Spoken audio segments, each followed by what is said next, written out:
नमस्कार.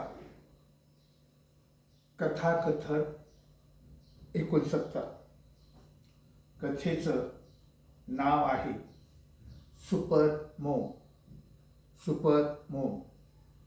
सुपर मोम या मुलीला जन्मताच 2 हात नव्हते.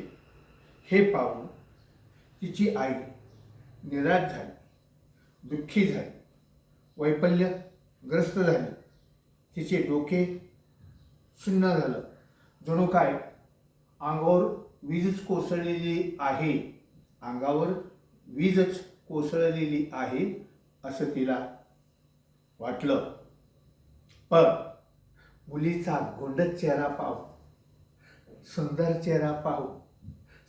चेहरा पाहून ती खुश झाली, ती आनंदी झाली. मुलीला आपल्या कुशीत घेतली, मायालेकी सुखावल्या.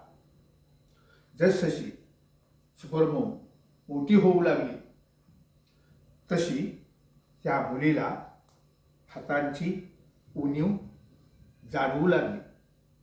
पण ती निराश झाली नाही, वैफल्यग्रस्त झाली नाही, दुःखी झाली नाही. ती काय म्हणते? सुपरमोम म्हणते, मला देवानं किंवा निसर्गानं 2 हात दिले नाहीत म्हणून काय झालं?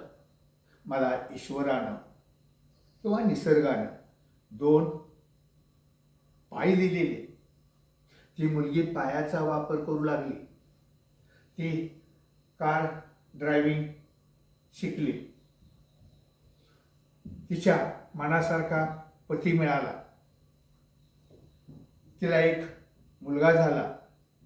आई वडिलांनी तिला मुलासारखं प्रेम दिलं. सुपरमोम ह्या मुलीला आई वडिलांनी मुलासारखं प्रेम दिलं. पती मिळाला मनासारखा, एक मुलगा झाला.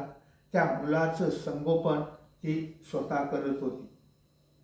एवढंच नाही तर घरातील स्वयंपाकसुद्धा स्वतः करायची. 2 हात नसताना बाजारातून भाजीपाला आणायची, मॉलमधून सामान घेऊन यायची. कशाच्या जोरावर? जिद्दीच्या जोरावर, चिकाटीच्या जोरावर, संघर्षाच्या जोरावर, आत्मविश्वासाच्या जोरावर, प्रयत्नाच्या जोरावर सुपरमोम जीवनात यशस्वी झालेली आहे.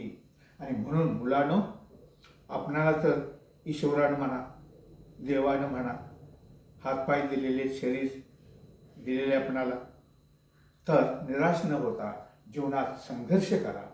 तुम्हीही तुमच्या जीवनात यशस्वी होणारच. लक्षात ठेवा. धन्यवाद.